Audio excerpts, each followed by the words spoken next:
2025年底，台南一个13岁的男孩，在一座百年古庙的香火缭绕中，忽然双眼翻白，浑身颤抖，嘴里开始吐出一连串让在场所有大人瞠目结舌的话。他说自己去了一个地方，那里没有时间，没有空间，只有无尽的白光和一股比母亲怀抱还要温暖1万倍的力量。然后他说，他看见了台湾10年后的一幕，那一幕让所有人听了全身发麻。可你知道最诡异的是什么吗？就在这个男孩说出这番话的前后不到2个月，美国华府最顶级的智库大西洋理事会发布了一份震撼全球的报告，调查了来自72个国家的447位顶尖专家，问他们一个问题：2036年的世界会是什么样？结果答案让人脊背发凉，超过60%的专家认为10年后的世界会比现在更糟。而当被问到第3次世界大战最可能从哪里引爆的时候，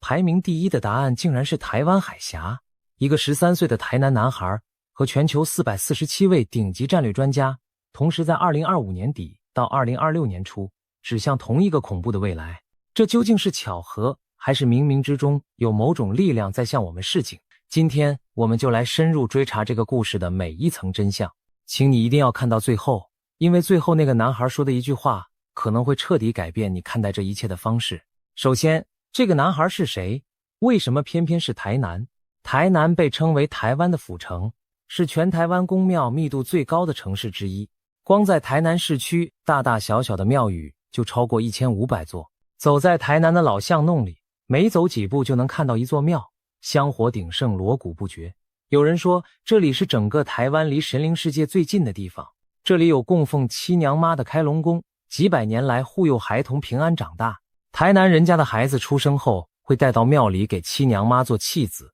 契就是一子一女的意思。等到16岁行成年礼的时候，父母会携来庙中还愿，孩子要钻过七娘妈庭，代表出婆姐间，意思就是从此可以独立了。这里还有替妇幼挡灾的临水夫人妈庙，从求子到顺产到坐月子，甚至帮忙照顾小孩一条龙全套服务，被称为神明界的妇幼医院。更有无数不知名的小庙小坛散落在民宅和巷弄之间，门口挂着红灯笼，里面供着不知名的王爷公或土地伯。在这座千年古城里，人与神之间的距离从来就不远。说到这里，你可能会问，为什么台湾的宫庙文化如此发达？为什么这座面积不到 3.6 万平方公里的岛屿上会有超过 1.5 万座大大小小的庙宇？这个数字是什么概念？平均不到3平方公里就有一座庙，在全世界范围内，这个密度几乎是无与伦比的。原因要从台湾的移民历史说起。几百年前，先民从福建、广东渡过凶险的台湾海峡，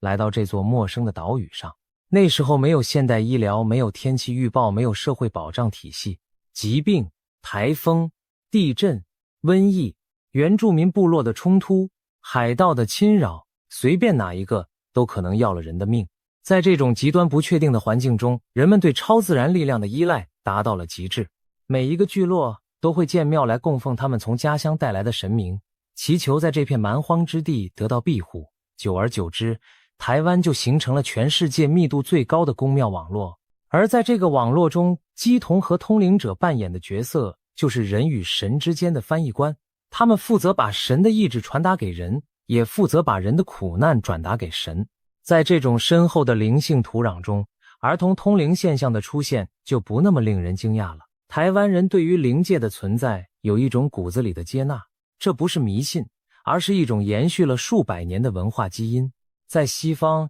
一个孩子如果说自己能看到别人看不到的东西，可能会被带去看心理医生。但在台湾同样的情况下，家人更可能带孩子去庙里请师傅，看看是不是带天命的。这种文化态度的差异，也许解释了为什么台湾的儿童通灵案例比其他地方更多被记录下来。因为这里有一个更加开放和接纳的文化环境，让这些孩子愿意说出自己的经历，而不是把它藏在心里。在台湾民间信仰中，有一种非常特殊的现象，叫做通灵，跟传统的乩童不太一样。先科普一下，乩童这个称呼里的童字本身就很有意思。有学者认为，童是指身为神明代言人的乩童跟主祭神之间存在某种类似父子的关系，因而得名。也有人说童有同婚或同盟的意思，指的是鸡童在神明附身状态下本身呈现一种迷糊的对身体没有自主权的状态。还有人认为童是古粤语的读音，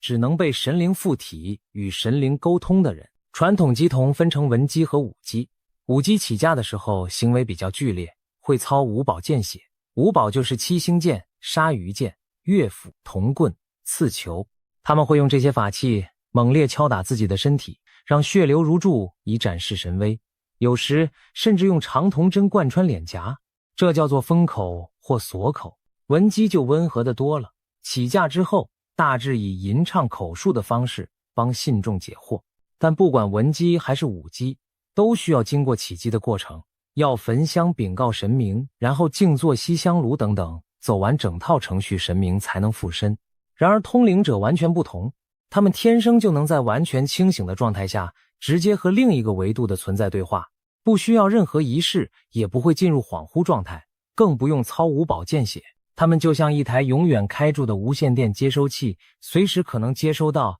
来自其他频率的讯号。台湾中研院的研究者指出，近几十年来，台湾社会中通灵者的数量急剧增加，逐渐取代了传统鸡童的角色。这种转变被学术界称为与神灵沟通媒介的典范转移。这些通灵者散布在社会各个角落，有的在公庙服务，有的在私人神坛驻守，有的在社团里帮忙，有的甚至只是在自己家中就忽然开始接收到讯息。以往鸡童能为信众服务的项目几乎都被通灵者囊括了，其中最让专家们感到困惑和著迷的就是儿童通灵现象。全世界关于儿童与灵界接触的案例数量之多，远超一般人的想象。在美国维吉尼亚大学有一个专门研究儿童前世记忆的部门，他们从上世纪60年代起就开始系统性的收集和调查儿童声称记得前世的案例。截至目前，他们已经累积了超过2500个经过严格验证的案例。这些孩子通常在2岁到5岁之间开始讲述他们前世的记忆，描述的细节之准确，往往令调查人员啧啧称奇。有的孩子能准确说出前世家人的名字、住址，甚至死亡方式，而这些资讯都是他们在今生不可能接触到的。而在台湾，这种现象更是与深厚的宫庙文化融为一体。很多通灵者在回忆自己的启灵经历时，都会提到童年时期的特殊体验。有人从小就能看到别人看不到的光圈或影子，有人在梦中反复去到同一个奇异的空间，有人在完全没有学过的情况下忽然能写出古文或念出经文。这些案例散落在民间，口耳相传，但数量之多，涉及范围之广，远非个别现象可以解释。为什么偏偏是儿童？这里有一个很有意思的解释：孩子的大脑尚未被社会经验完全塑造，他们对什么是真实，什么是不真实的认知框架还没有完全定型。成年人的大脑会自动过滤掉大量他认为不重要或者不可能的资讯，这是进化赋予我们的能力，让我们能在充斥着海量讯息的世界中专注于生存所必须的事情。但这个过滤器同时也屏蔽掉了某些也许真实存在的频率。儿童的过滤器还没有完全安装好，所以反而更容易接收到成年人早已自动屏蔽掉的讯号。就好像一台全新出厂的收音机，因为没有被调过台，所以反而能接收到更宽的频段。台湾内部曾经轰动一时的电视剧《通灵少女》就是这种现象的戏剧化呈现。剧中仙姑小珍从小就能跟神明沟通，不需要起乩，不需要附身，清清醒醒就能和看不见的世界对话。这部剧引起巨大共鸣，正是因为在台湾，民间类似案例真的并不罕见。被神明选中的乩童和通灵者往往都有过以下几种契机走向代言人之路。有的是成长环境跟神明频繁接触，从小就接触庙会问神习俗，或者有亲友担任乩童法师。有的是天生就和别的孩子不一样，能看到别人看不到的东西，能感知即将发生的事情。还有的是经历了一场大病或重大意外之后忽然就通了。这个台南男孩属于第2和第3种的结合。据他的家人描述，他从大约8岁起就经常冒出一些莫名其妙的话。有一天，他忽然对妈妈说，隔壁阿嬷明天会跌倒，要小心。妈妈没当回事，结果隔天阿嬷真的在浴室滑了一跤，摔伤了腿。又有一次，他忽然说学校操场那棵老榕树快要断了，大家都笑他，结果下一场台风那棵有上百年历史的老榕树果然从主干断裂倒了下来。还有一次更离奇，他在吃晚饭时忽然放下筷子说：爸，你明天开车上班走另一条路吧，平常那条路上有个东西。爸爸觉得奇怪，但还是照做了。后来听说平常走的那条路隔天早上发生了严重车祸，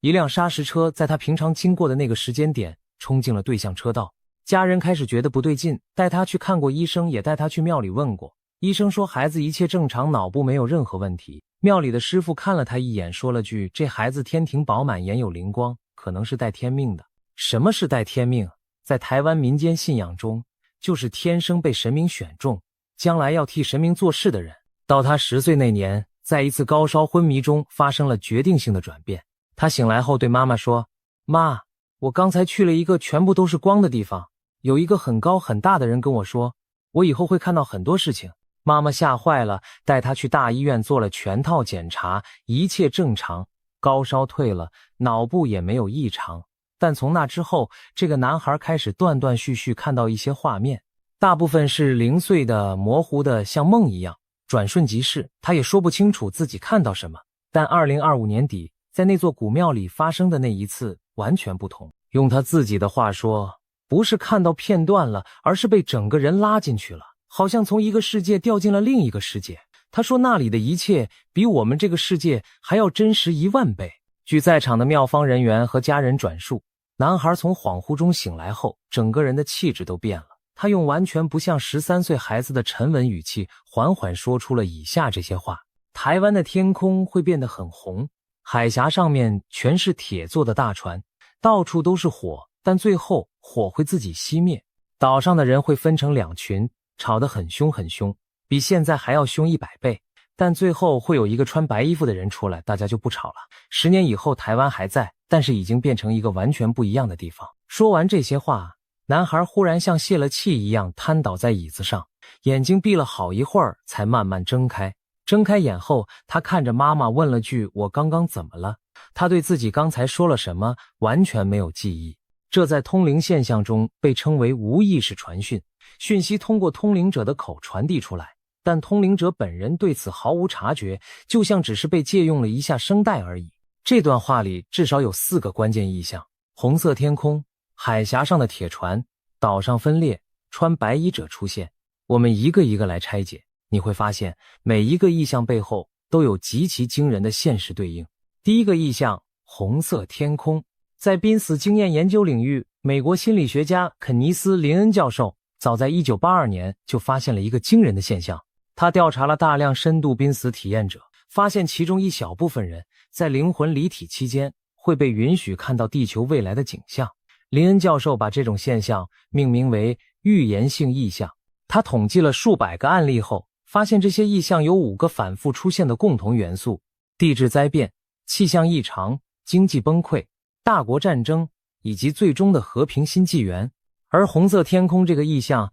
在大量濒死体验报告中反复出现，几乎成了某种固定的视觉符号。有的体验者说看到天空被染成血红色，有的说看到地平线上烧起了连绵不断的大火，有的说看到海面上升起蘑菇状的红云。这些意象通常对应大规模军事冲突或地质灾变。最关键的是，这些报告来自不同国家、不同年代、不同文化背景的人，他们之间完全不认识，也没有任何交流的可能，却不约而同描述了几乎相同的画面。更令人毛骨悚然的是，台南男孩描述的红色天空和林恩教授1982年记录的那些70年代和80年代美国濒死者看到的画面几乎如出一辙。相隔40多年，跨越太平洋，语言不同，文化不同，年龄不同，但2个完全不相关的讯息源却指向了同一个意象。这难道真的只是巧合吗？在全球濒死体验资料库中，有一个非常引人注目的统计数据。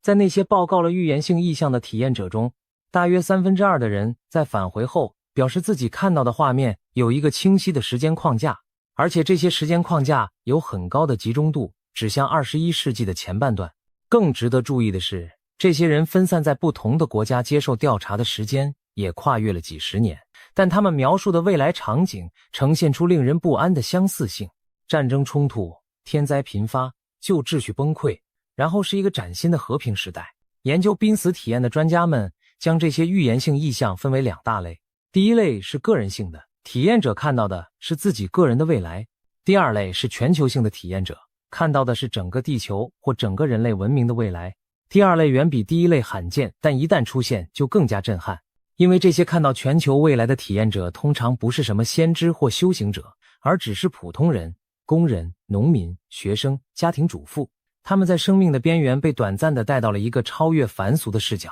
看到了凡人不该看到的东西。更有意思的是，这些全球性预言意象还呈现出一种奇特的时间特征。体验者们报告说，在那个超越时间的领域中，他们看到的不是像电影一样按时间顺序播放的画面，而是所有事件同时展现在他们面前，就像一幅巨大的全景图。过去、现在、未来同时存在，相互交织。他们能感觉到某些事件之间的因果关联，但这种关联不是线性的，而是网状的。一个事件同时连接着无数个其他事件，形成了一张无比复杂的因果之网。这种体验和我们日常生活中对时间的感知完全不同。在日常生活中，时间是一条河流，只能从过去流向未来。但在那个领域中，时间更像是一片大海，你可以朝任何方向游动，同时看到所有方向的风景。一位从濒死体验中归来的体验者用了一个非常生动的比喻。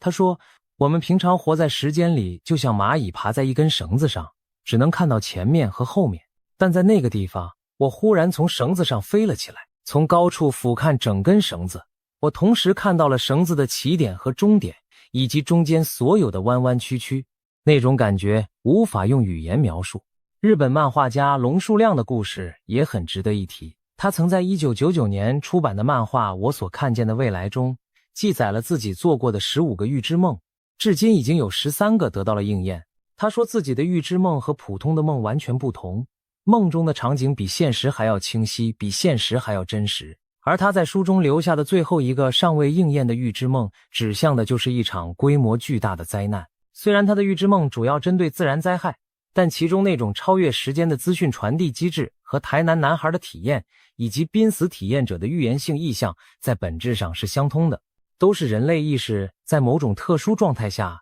触碰到了时间的非线性结构。第二个意象，海峡上的铁船，这个就更直白了。我们来看现实世界的数据。2026年2月，大西洋理事会发布了名为《全球前瞻2036》的年度报告。这份报告调查了来自全球72个国家的447位顶尖战略分析师和前瞻研究者，其中大约一半是美国人，另一半来自世界各地，确保了视角的多元性。结果非常惊人， 65% 的受访专家认为，中国将在未来10年内尝试以武力收回台湾。在那些预测第3次世界大战将爆发的受访者中，这个比例高达 79%。超过40%的专家预期未来10年会爆发新的世界大战。 43% 的专家选择台湾海峡和东海、南海为最可能的引爆点，远超排名第2的东欧 25% 和排名第3的中东 13%。 这份报告值得注意的是，它比前一年更加悲观。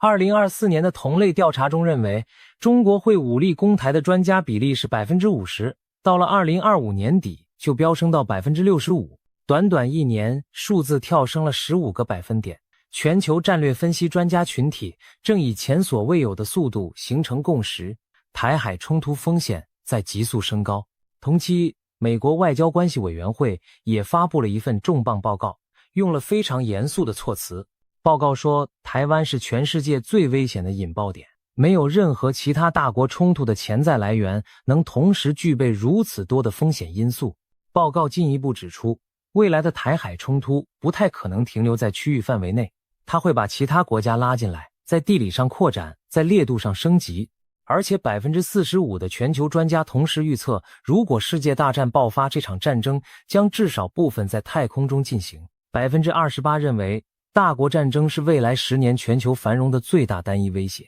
一个13岁的台南男孩没上过国际关系的课，没读过智库报告，但他看到的海峡上的铁船却精准对应了全球最顶级战略机构的核心判断。这到底是怎么回事？让我再多说几个现实中的数据，让你感受一下这个风险有多真实。2025年，美国智库战略与国际研究中心曾经做过一场台海战争兵棋推演，结果显示，如果台海开战，美国和中国都将遭受惨重损失。推演中，美国在开战的头几周就可能损失2艘航空母舰和数十艘军舰，而中国虽然可能在初期成功登陆台湾，但最终会因为后勤补给被切断而陷入困境。而台湾本身在推演中几乎被打成废墟，没有赢家，只有不同程度的输家。而在现实中，两岸关系的紧张程度也在持续攀升。中国大陆在台湾周边的军事活动频率年年创新高，军机越过海峡，中线已经从偶尔的挑衅变成了几乎每天的常态。美国方面则持续加大对台军售力度，台湾自身也在大幅增加国防预算。在美中台三方都在加速军备竞赛的情况下，任何一个误判，任何一次擦枪走火，都可能引发难以控制的连锁反应。而且别忘了，2026年正是美国大选年，这是美国的期中选举年。每到选举年，美国国内政治的考量就会深刻影响其对外政策。台湾问题在美国国内政治中已经成为一个两党都无法回避的议题。民主党和共和党在很多事情上意见相左，但在对中国强硬这一点上却达成了罕见的共识。这意味着不管哪个党执政，美国在台湾问题上都不太可能退让。而中国大陆方面同样有自己的内政压力和时间表，两边都在被各自的国内政治驱动着向前冲，而中间留给外交斡旋的空间越来越小。在这种情况下，台湾的战略价值反而成了一把双刃剑。台湾的晶片产业是全世界的命脉，这让各大国都不敢轻易放弃台湾。但同时，这也让台湾成了大国博弈的核心筹码。你是棋盘上最重要的棋子，但同时也是最容易被牺牲的棋子，这就是台湾的两难。在回答之前，我们先把目光转向中国流传千年的预言体系。2026年是天干地支中的丙午年，丙属火，午也属火，火上加火。这在中国命理学中有一个令人不寒而栗的名字——赤马红阳节。赤马就是丙午年，红阳就是丁未年，连在一起就是丙午丁未之厄。这个概念最早追溯到南宋学者洪迈在《容斋随笔》中的记载，后来柴旺在《丙丁归鉴》中更列举了从秦昭襄王到后汉天福年间长达1260年中21次重大历史灾变，全都发生在丙午或丁未年前后。他写这本书是为了提醒南宋社会汲取靖康之耻，但也在民间深深种下了丙午丁未必有大祸的恐惧。赤马红阳节字面上就充满战争隐喻，赤象征红色火焰，血光杀伐；马代表兵戈行军战马，象征军事行动；红象征血色战火。丙年为阳火，丁年为阴火，2年连续火气极旺，古人认为必然对应人间大动荡。历史上的赤马红阳年确实发生了不少大事。1906到1907年，丙午年有丙午风灾重创，东亚造成巨大伤亡。丁未年黄冈起义爆发，揭开推翻满清序幕，光绪帝与慈禧太后相继驾崩。1966到1967年，文革全面爆发，10年浩劫开始，全球政局动荡。下一个赤马红阳年就是2026到2027，60年一轮回又到了。如果我们把视野放得更远一些，还会发现更多有趣的巧合。1846到1847年也是丙午丁未年，那2年正是墨西哥战争和爱尔兰大饥荒的高峰期。1786到1787年的丙午丁未年，欧洲正在酝酿法国大革命的前夜。1726到1727年的丙午丁未年，清朝雍正帝与年羹尧之间的权力斗争正达到顶峰。当然，你可以说历史上哪2年没有大事发生，随便挑一个年份都能找到重大历史事件，这个批评是有道理的。但反过来想，如果完全只是统计噪音，为什么偏偏在丙午丁未年出现的重大事件似乎特别集中在改朝换代和政权崩溃这一类，而不是其他类型的大事，比如科技突破或文化繁荣？这种特定类型的集中是否暗示住某种我们尚不理解的周期性力量在起作用？当然，清代学者于越曾严谨考证，认为赤马红阳多是后人牵强附会。东汉光武帝笃信谶纬学之后，凡有政治动荡，各种神秘预言便容易滋生传播，所以赤马红羊节不应当作不可违抗的天命来恐慌。但就算只是统计巧合，那种大约每隔60年天下出现大变局的韵律感是否完全无理？天文上木星绕太阳一周约 11.86 年，取整数12年，5个周期就是60年，正好一个甲子。古代称木星为岁星。2026丙午年，木星进入生肖马对应的午位。也许古人的理论在细节上有穿凿之嫌，但在更大框架上是否触碰到了某种天文节律？更何况赤马红羊并非唯一指向此时间点的预言。推背图被誉为中国预言书之王，据传由唐代李淳风和袁天罡合著，第43象一直被认为讲两岸关系。图中一大一小两人，大人西北方举手欲打，小孩却穿百姓衣，小孩穿官服步履稳健。有人解读大人代表大陆，小孩代表台湾，小孩穿官服暗示中华民国才是正统。更关键的是谶语，黑兔走入青龙穴，欲进不进，不可说。黑兔对应癸卯，2023年青龙对应甲辰，2024年欲进不进不可说，暗示事态到达危险临界点，看似要结束，却又没有真正结束。同像另一句唯有外边根树上30年中子孙结，从1996年台海危机算起，加30年正好2026，子孙结暗示长期积累的结果终于要收获了。而推背图第44象的谶语日月丽天群，因设伏百灵来朝，双羽四足，描绘的分明是大乱之后的大治，前所未有的和平盛世。也就是说，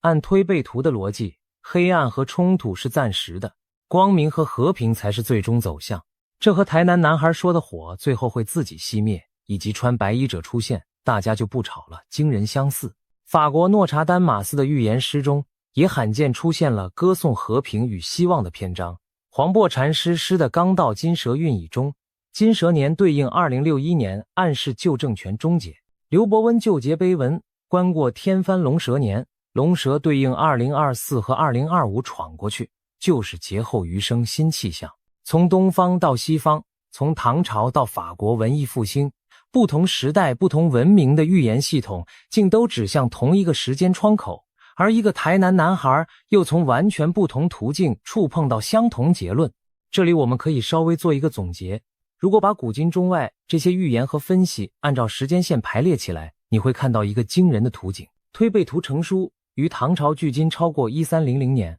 黄檗禅师诗据说也出自唐代或稍后。诺查丹马斯生活在16世纪，距今近500年。刘伯温生活在14世纪，距今超过600年。赤马红羊节的理论源自南宋，距今约800年。而濒死体验中的预言性意象开始被现代科学系统记录，是从上世纪70年代，距今约50年。大西洋理事会的报告发布于2026年，就是当下。台南男孩的体验发生在2025年底，也是当下。这些讯息来源跨越的时间从1000多年前到昨天，跨越的空间从东亚到西欧到北美，使用的工具从易经八卦到统计学模型到儿童的直觉感知，涉及的文化从儒道佛到基督教到原住民泛灵信仰，他们之间不可能存在任何形式的串谋或抄袭。然而他们指向的结论惊人的一致，我们正在进入一个极其动荡但也极其关键的时间窗口，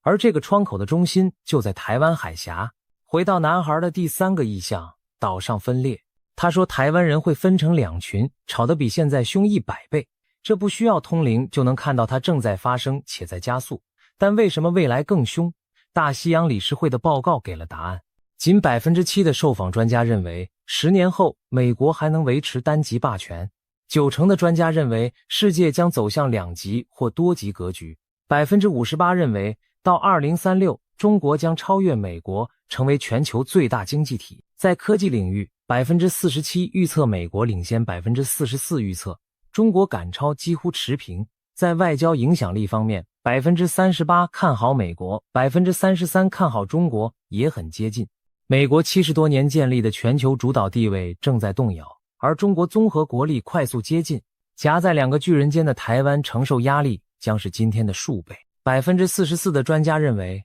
到2036年北约不再以现有形式存在，如果连美国在欧洲的安全承诺都可能动摇，那对台湾的承诺又会怎样？而且台湾在全球供应链中的地位让一切更加复杂。台湾海峡是全球最重要海上通道之一，全世界大约一半的货柜船每年通过这里。台积电生产的先进晶片占全球产能90%以上，从你的手机到汽车，从医院设备到军方武器，全都依赖台湾的晶片。如果台海发生冲突，全球供应链瞬间瘫痪，影响比新冠疫情严重100倍。所以台湾的安危不仅是2300万人的事，它牵动整个世界的神经。正因如此，全球的大国都在台湾问题上投注了巨大的战略利益，而这些外部利益的交错和碰撞，反过来又会加剧台湾内部的分歧。每一个重大的国际变局都会在台湾内部引发新一轮认同之争和路线之争。当外部压力急剧升高时，内部分歧不会自动消失，只会被放大激化。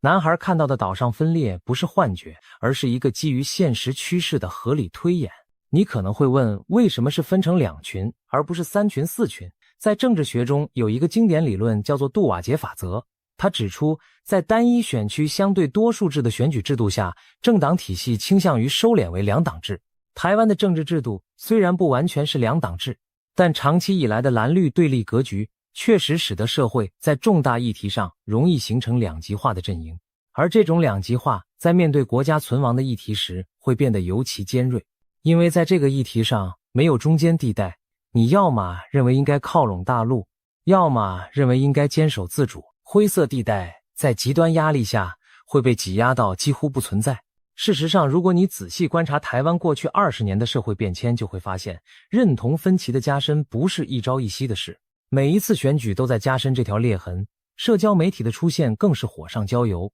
演算法会把你推向和你立场相同的人，形成所谓的同温层，让你越来越觉得和自己想法不同的人不是对手，而是敌人。在这种环境中，理性对话变得越来越困难，情绪化的对立变得越来越普遍，再加上外部势力通过网络进行的资讯操作和认知战进一步搅浑了水，让人越来越难分辨什么是真，什么是假。男孩说岛上的人会吵得比现在凶100倍。如果外部压力继续升高，而内部的沟通机制继续恶化，这个预测恐怕并不夸张。当人们在恐惧中做决定的时候，他们最容易走向极端，而极端的选择往往会带来极端的后果。然后来到最后一个，也是最神秘的意象，穿白衣服的人。男孩说，在所有混乱冲突之后，会有一个穿白衣服的人出来，大家就不吵了。在濒死体验研究中，这个意象有大量先例。林恩教授和后来的研究者们发现，那些在灵界看到地球未来的体验者，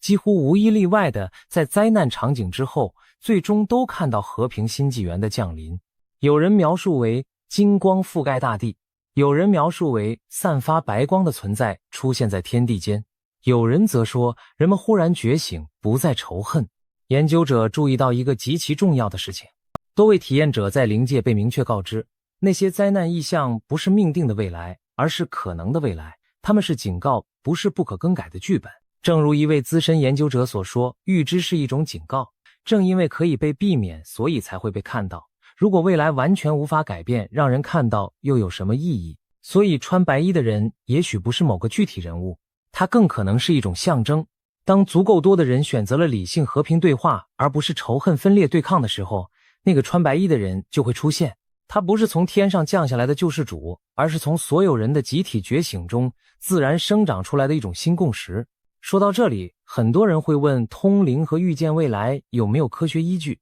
濒死经验研究是过去50年来最令科学界困惑的领域之一，全球累积了数以万计案例报告，其中最无法用现有理论解释的就是证实性感知。体验者在临床死亡状态下看到或得知了不可能通过正常感官获取的讯息，而且这些讯息事后被验证为完全准确。有个7岁重病男孩在濒死体验中说，见到了哈利叔叔，那人说自己比他高5倍，死于火灾。男孩父母根本不知道祖上有这场火灾，直到问了年迈长辈才确认。另一个案例，一家人车祸，父亲当场死亡，昏迷小男孩被送儿科，母亲哥哥送重症监护室。男孩醒来对护士说，我死了去了天堂，看到爸爸也看到哥哥，他们说我不能留下。护士知道父亲已死，以为哥哥在抢救，打电话确认才知，哥哥15分钟前刚过世。男孩在完全隔离环境中，不可能通过正常途径知道这讯息。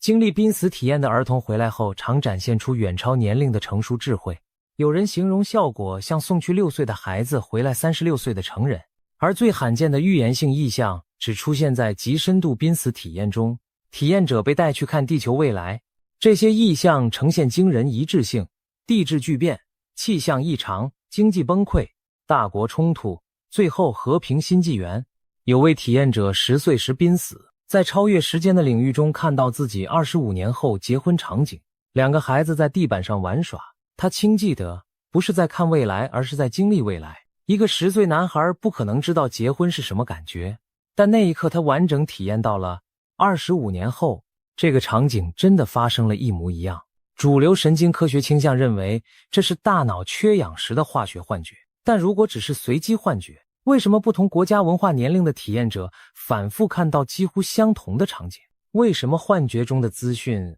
可以被事后验证为准确？量子物理学的某些发现提供了另一种可能。量子纠缠证明2个粒子可以不通过物理媒介瞬间相互影响。延迟选择实验暗示未来的观察行为可能影响过去的量子态。如果意识本质与量子现象有关，那么在极端条件下，它有没有可能触碰到时间的非线性结构？2022年的诺贝尔物理学奖颁给了3位量子纠缠研究的先驱，这等于是诺贝尔委员会正式承认了量子世界中那些看似不可能的超距关联是真实存在的。虽然这和通灵或预知未来之间还有很长的距离，但至少它打开了一扇门。它告诉我们这个宇宙的底层运作规则比我们直觉所能理解的要奇异得多。在这个底层中，粒子可以超越空间限制，瞬间相互影响。那么意识有没有可能超越时间限制，触碰到尚未发生的事件？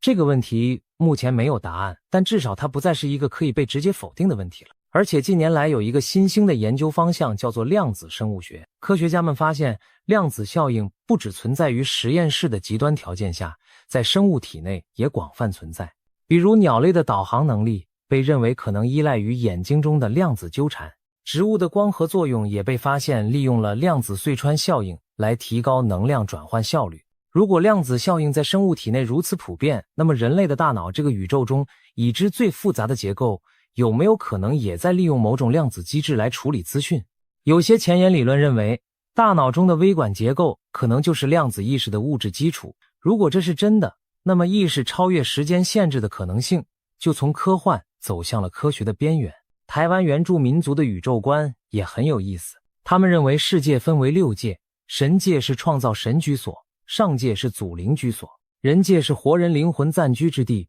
中界是死者灵魂的暂时通道，冥界是永久居所，下界是恶灵领域。介于中界通往上界之间还有彩虹桥划分祖灵和死灵。在这种宇宙观中，物质世界只是更大实相很小的一部分，通灵者正是不同维度间的桥梁。所以你看，从量子纠缠到原住民6界宇宙观，从濒死研究到大西洋理事会战略分析，从推背图古老谶语到台南男孩的恍惚瞬间，所有看似不相关的讯息源都在从不同角度触碰同一个更深层的真实。而这个更深层的真实，也许就是我们所处的这个物质世界并不是唯一的层面，在我们日常感知的3维空间和单向时间之下或之上，也许还存在着一个更根本的场域。在那个场域中，时间不是线性的，因果不是单向的，所有可能发生的未来都同时存在着，像一棵不断分叉的巨树。我们的每一个选择，每一个决定，都在决定我们走上哪一条分支。那些通灵者和濒死体验者在极端状态下暂时触碰到的，也许正是这棵时间之树的某几条分支。他们看到了可能发生的红色天空，也看到了可能出现的穿白衣者。哪一条分支会成为现实，取决于我们所有人的集体选择。这个观点听起来也许很玄，但如果你仔细想想，其实它和量子力学中的多世界诠释有着异曲同工之妙。量子力学告诉我们，在微观层面，一个粒子可以同时处于多种状态，直到被观察的那一刻才坍缩为确定的一种。如果把这个原理放大到宏观世界，那也许我们的未来在被集体选择确定之前，也同时存在着多种可能性，而预言和通灵也许就是某些人在某些特殊状态下暂时看到了那些尚未坍缩的可能性。那最终的问题，我们应该怎么面对这一切？不要恐慌，也不要无视，保持敬畏，但不要恐惧。历史上每一次大变局都既是危机也是转机，赤马红羊年确实常伴随动荡，但动荡之后往往也伴随新秩序的建立和文明跃升。1906到1907年的动荡最终催生了亚洲第一个共和国。1966到1967年的动荡虽然造成巨大创伤，但最终也催生了全球范围的反思和改革。那么2026到2027年的动荡如果真的来临，它又会催生什么？大西洋理事会报告中有一个容易被忽略的数据， 58% 的受访专家认为到2036年人工智慧将达到甚至超越人类水平的通用人工智慧阶段。这意味着在未来10年，人类可能创造出全新的智能形式，彻底改变战争方式、经济运作，甚至国家的概念本身。也许男孩看到的台湾变成完全不一样的地方，不全是因为战争或灾难，而是因为技术和意识的双重革命，让整个世界进入了一个我们目前无法想象的新阶段。男孩最后说了一句话，这句话是整个故事中最让我震动的。他说那个很高很大的人跟他说不要怕，他说每一次世界要坏掉之前都会有人被叫去看，看完回来讲给别人听，这不是第一次，也不会是最后一次。他说最重要的事情不是看到了什么，而是看完之后你选择做什么。一个13岁的孩子说出这样的话，你信吗？我不知道，但我知道一件事，如果连一个台南男孩都在提醒我们，最重要的是你选择做什么，那我们真的应该停下来想一想了。台湾的未来在哪里？两岸的结局到底是什么？也许答案不在预言书里，不在智库报告里，也不在通灵者意象里，答案在我们每一个人心里。就像那个穿白衣的人，他不是从天上掉下来的，他是从所有人的选择中生长出来的。当我们选择理解而不是仇恨，选择对话而不是对抗，选择看清真相而不是活在恐惧中的时候，那个穿白衣的人就已经开始出现了。男孩说台湾10年后还在，他也说已经完全不一样了。这个不一样是好是坏，答案掌握在你我手中。而这或许就是所有预言真正想告诉我们的事情，不是命运已经注定，而是未来永远可以被改写。关键只在于我们是否愿意做出正确的选择。今天的故事就到这里了，如果你觉得有启发，欢迎分享给更多的人。不管你信不信预言，我们至少都同意一件事，和平是最好的结局。为了那个结局，每一个人都值得多努力一点。最后我想说一点很私人的感受，在研究这个题目的过程中，我读了大量的预言文献，查阅了大量的战略分析报告，也深入了解了濒死体验研究的最新进展。说实话，有些时刻我是感到恐惧的。那些数据，那些预测，那些从灵界带回来的警告，如果哪怕只有1/10是真的，我们面对的未来都是极其严峻的。但同时我也注意到一个贯穿所有这些讯息源的共同主题，那就是希望。推背图在描述完动荡之后，紧跟着就是太平盛世。濒死体验者在看完灾难之后一定会看到和平。赤马红羊节的理论本身就暗含着物极必反、否极泰来的哲学，甚至连那些最悲观的战略分析专家在预测完最坏情境之后，也不忘强调，这些都是可以被政策选择所改变的，没有什么是注定的。这也许是人类存在的最大祝福。我们不是被命运推着走的棋子，我们是有选择能力的存在。每一天每一刻，我们都在用自己的选择塑造未来的样貌。那个穿白衣的人就住在我们每个人的心里，他在等待我们唤醒他。回想那个台南男孩的故事，他只是一个普通的13岁孩子，喜欢打游戏，喜欢吃鸡排，喜欢跟同学打闹。他不是什么先知，也不是什么修行者，但在某一个特殊的时刻，某一种我们还无法完全理解的机制，把他带到了一个超越日常的视角，让他短暂地看到了时间之树上的几条分支。他带回来的讯息和全球顶级智库的分析不谋而合，和1000年前的古代预言遥相呼应，和濒死体验研究的发现高度吻合。也许这一切真的只是巧合，但如果不是呢？如果宇宙真的有某种方式在向我们发出警告呢？那么这个警告的核心讯息其实只有一句话，也就是那个男孩最后转述的那句，最重要的不是看到了什么，而是看完之后你选择做什么。